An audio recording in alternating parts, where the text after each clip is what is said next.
तो 12वीं क्लास के प्यारे विद्यार्थियों, आपका एसवी चिल्ड्रन एकेडमी के ऑनलाइन प्लेटफॉर्म पे आपका स्वागत है। जैसे आपको लगातार ऑनलाइन वीडियो प्रोवाइड करवा रहे हैं, ज्योग्राफी के, कोई हिस्ट्री पढ़ रहा है, कोई पॉलिटिकल है, हिंदी, इंग्लिश, सबके आपको उपलब्ध करवाए जा रहे हैं। तो कक्षा 12 बात कर रहे हैं भूगोल की, और पहला अध्याय चल रहा है हमारा, जिसमें हम विश्व भूगोल की बात करते हैं। और पहला जो अध्याय बहुत इंपॉर्टेंट है, उसमें हम बात करते हैं मानव भूगोल और प्रकृति व उसका क्षेत्र। ये बात कर रहे थे, पिछली 2 वीडियो हमने पढ़ लिए, और इसका पार्ट नंबर 3 लेके आए हैं आपके लिए, बहुत इंपॉर्टेंट। और इस तीसरे पार्ट में लगभग मेन चीजें आपकी कवर हो जाएगी।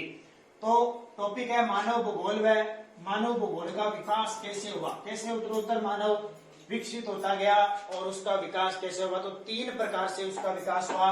सबसे पहले प्राचीन काल में वो कैसे विकसित हुआ, फिर हम पढ़ेंगे मध्यकाल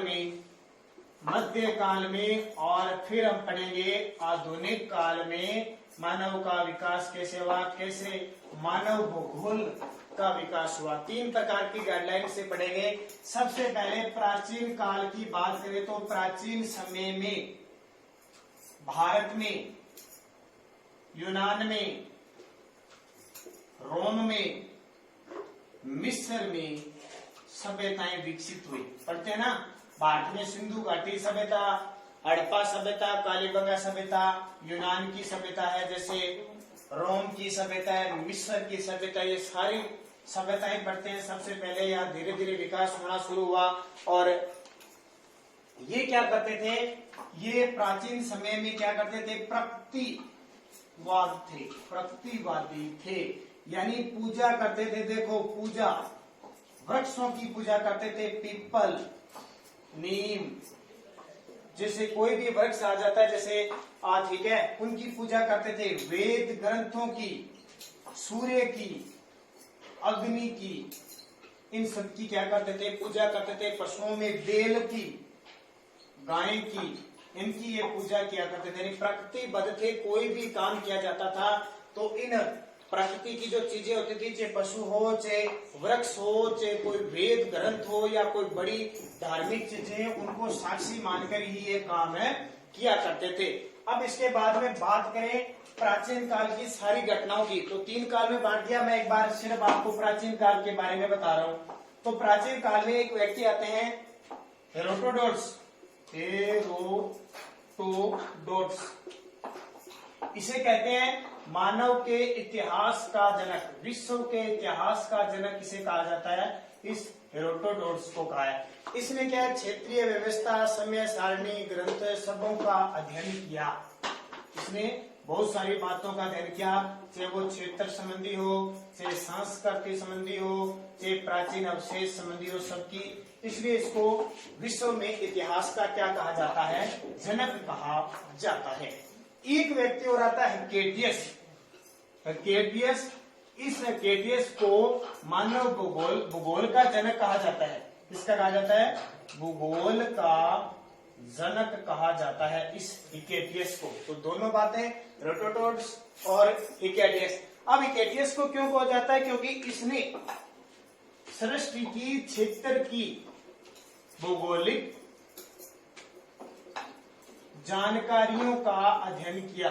भौगोलिक जानकारियों का अध्ययन किया जाता है, सारी बातों का, पृथ्वी के क्षेत्र में, ग्रहों के क्षेत्र में, या चाहे भूमि हो, चाहे झील हो, नदी हो, मैदान, पठार, हर चीज का इसने विस्तृत अध्ययन किया। इसलिए हेकेटियस को क्या कहा जाता है, मानव भूगोल या भूगोल का जनक कहा जाता है। एक व्यक्ति आते हैं, आपने नाम सुना होगा, अरस्तु। अरस्तु ने क्या बताया, 2 चीजें बताई। इसने कहा जो ठंडे प्रदेश के लोग हैं वो थोड़े कमजोर है, लेकिन क्या है, कमजोर बताया है, यानी ठंडे प्रदेश के लोग थे उनको बहादुर बताया, और मानसिक क्षेत्र से कमजोर बताया है। एशिया महाद्वीप के जो लोग हैं उन्हें क्या, लोगों को सुस्त और चिंताशील बताया। जो एशिया थे, एशिया के लोगों को सुस्त व चिंतनशील बताया है। और जो ठंडे प्रदेश के क्षेत्र है, यानी ध्रुव की बात करें, अति ध्रुव की बात करें, तो उनके बारे में क्या बताया? जो ठंडे प्रदेश है उन मानवों को बहादुर बताया है, लेकिन चिंतनशील की संज्ञा दी है। किसने? अरस्तु। अरस्तु जीव विज्ञान के जनक है, बहुत सारे अरस्तु का नाम आता है। अरस्तु जो महान सिकंदर थे, सिकंदर उनके गुरु थे अरस्तु। अब देखिए, ये बात तो आ जाती है प्राचीन काल की, ठीक है। स्ट्रेबो होते हैं रोमन भूगोलवेताओं ने मानव उसकी प्रकृति के भू-आकृति प्रदेशों का, परिस्थितियों का बहुत सारा वर्णन किया है। आप सारे समझदार हो, प्राचीन काल के बारे में आप किताब को थोड़ा सा पढ़ना है, क्योंकि यहाँ तो आपको सिर्फ गाइडलाइन की जा रही है, ऑनलाइन माध्यम से आपको गाइडलाइन की जा रही है, ताकि आप जो किताब में मेन चीजें दे रखी है वो पढ़ सको। यहाँ सिर्फ छोटे बच्चों के लिए ज्यादा इफेक्ट होता है, लेकिन आप आराम से, आपकी किताब है, उस बुक को जितना आपको पढ़ाया जाता है वो रोज जरूर पढ़े। फिर आती है मध्यकाल की बात। तो मध्यकाल में कोई ज्यादा कहानी नहीं होती। मध्यकाल में नौसेना, ठीक है, यानी जलयान चल जाते हैं, जलयान चल जाते हैं, जलयान चल जाते हैं। तो एक देश है, जैसे हमारा ये भारत है, यहाँ अफ्रीका महाद्वीप है, यहाँ अमेरिका है, यहाँ यूरोप है। तो पहले तो लोग अपने अपने क्षेत्र में रहते थे। अब जलयान चलने के कारण, नाविकों का विकास होने के कारण भारत से इधर अफ्रीका आ गए, अफ्रीका से यूरोप चले गए, यूरोप से अमेरिका आ गए। तो यहाँ पे क्या चलते थे? जलयान चलते थे, जल नाविक नावें चलती थी। उसका विकास किस काल में हुआ? मध्य काल में हुआ। औपनिवेशीकरण बढ़ गया, एक दूसरे देशों पर धीरे धीरे अधिकार करना शुरू किया। एक नाम आता है उपनिवेश।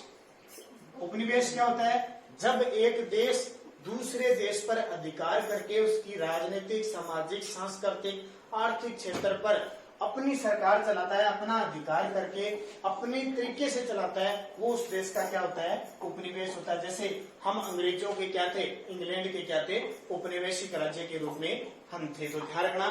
तीसरा आ जाता है आपके लिए आधुनिक काल। अब आधुनिक काल में बहुत सारे भूगोलवेत्ता आते हैं। आधुनिक काल, आधुनिक काल में क्या क्या आता है मैं आपको नाम बता देता हूं। इस काल की शुरुआत जर्मन भूगोलवेत्ता, ठीक है, नाम है, थोड़े से पढ़ लेना आप, भूगोलवेत्ताओं, जैसे हम्बोल्ट, एक भूगोलवेत्ता थे जर्मनी के, हम्बोल्ट, रिटर, होब्रेल, हेब्रोग, पेसेल और रिच्टोफेन और एक आते हैं रेटजेल। अब प्रश्न क्या आता है पेपर में कि निम्न में से कौन सा जर्मन भूगोलवेत्ता नहीं है? तो याद रखना, हम्बोल्ट, रिटर, फ्रोबेल, पेशेल, रिच्टोफेन और रेटजेल, ये सारे जर्मन भूगोलवेत्ता है। फ्रांस में मानव भूगोल का सबसे अधिक विस्तार हुआ। फ्रांस देश में, फ्रांस में मानव भूगोल का अधिक विकास हुआ, यानी सबसे ज्यादा मानव भूगोल के बारे में जो विशेष अधिक विकास हुआ कहां पे? फ्रांस के अंदर। फिर देखिए रेटजेल, थोड़े थोड़े नाम है आपको कहता हूं। Vidal de Blache, Vidal de la Blache, ये नाम है। Vidal de Blache, Brunhes de Martonne, Demangeon व फेब्रे ने मानव भूगोल पर कई ग्रंथ लिखे थे। इन सब ने खूब सारे ग्रंथ लिखे। अमेरिका, ग्रेट ब्रिटेन में भी मानव भूगोल का खूब तरीके से विकास हुआ। इंग्लैंड जिसको ग्रेट ब्रिटेन कहते हैं, और अमेरिका में भी क्या हुआ? मानव भूगोल का विकास हुआ। अमेरिका में जैसे, अब अमेरिका के कुछ भूगोलवेत्ता है, एलन सैंपल, हटिंगटन,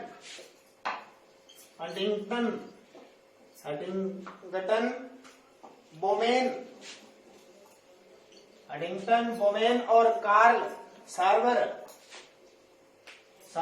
और टेलर, ये सारे जिन्होंने मानव भूगोल के बारे में लिखा वो अमेरिका के थे, ध्यान रखना। और ब्रिटेन में जैसे हर्बर्टसन हो गया, मैकेंडर हो गया, नाइकेंडर और रॉक्स भी हो गया। ठीक है, ये सारे भूगोलवेत्ताओं के नाम है, आपको याद रखने हैं। और फ्लूवर ने क्या है, मानव भूगोल के बारे में विशेष योगदान दिया और 20वीं सदी में मानव भूगोल का विकास सभी देशों में हो गया। 20वीं सदी यानी जो 1900 कुछ है सारा सिस्टम, उसमें क्या हो गया, मानव भूगोल का सारा विकास हो गया। तो ये बातें मानव भूगोल के बारे में आपको अध्ययन करने को मिली। अब इसमें और कोई ज्यादा बातें नहीं है, अब आपको सिर्फ क्वेश्चन करने हैं, सीधा क्वेश्चन पे ध्यान देना है। सारी बातें आप पढ़ लेना इसके बारे में, और क्या विचारधारा थी, कैसी दार्शनिक थी। ठीक है, तो ये पहला पार्ट आपका पूरा हो जाता है। क्वेश्चन आपको थोड़े से बता देता हूँ, वैसे वैसे आपको लिखने हैं, नोट्स बना लेना, याद कर लेना। जैसे आधुनिक मानव भूगोल के जन्मदाता कौन थे? मानव भूगोल चंचल मानव और अस्थायी पृथ्वी के पारस्परिक परिवर्तन संबंधों का अध्ययन है। ये परिभाषा किसने दी? नवनीतिवाद के प्रवर्तक कौन है? निम्न में से कौन फ्रांसीसी भूगोलवेत्ता नहीं है? ठीक है, अभी मैंने आपको बताया था ना, जैसे तो फ्रांस के कौन है, जर्मनी कौन है, अमेरिका के, इंग्लैंड के, सारे याद रखने हैं आपको। छोटा सा प्रश्न आ जाए। अब देखिए, मानव भूगोल की त्रिसंतुलन के घटक बताइए। बेटजेल की पुस्तक का नाम बताइए। संभववाद विचारधारा किसने दी थी? प्राचीन सभ्यताओं के प्रमुख केंद्रों के नाम, जैसे अभी भारत, यूनान, मिस्र, ये पढ़े थे ना वो। मानव भूगोल के 5 उप क्षेत्रों के नाम बताइए जो पीछे हम पढ़ के आए हैं, जैसे सांस्कृतिक, वातावरण, कालिक, अनुक्रम। और मानव भूगोल की प्रकृति आपको समझानी है, प्रकृति और विकास कैसी प्रकृति थी। और मध्यकाल में मानव भूगोल के विकास को समझाइए, जो मध्यकाल प्राचीन काल हमने पढ़ा था। तो इसमें सारे ये प्रश्न देख लेना और बढ़िया तरीके से पढ़ लेना। कल हम बात करेंगे दूसरे पार्ट, विश्व की प्रमुख जनजातियां, जो यहाँ से आपके लिए बहुत इंपॉर्टेंट है। तो ये पहला जो पार्ट था आपका, ये 4 नंबर का पार्ट था। अब दूसरा आएगा 6 नंबर का पार्ट, जिसका अध्ययन करेंगे और बढ़िया तरीके से इनको पढ़ते रहना, अपने कॉपी में नोट्स बनाते रहना, ताकि जब तक हमारा रेगुलर रूप से विद्यालय लगे तब तक हम एक बार इस किताब को पढ़ सकें। तो धन्यवाद।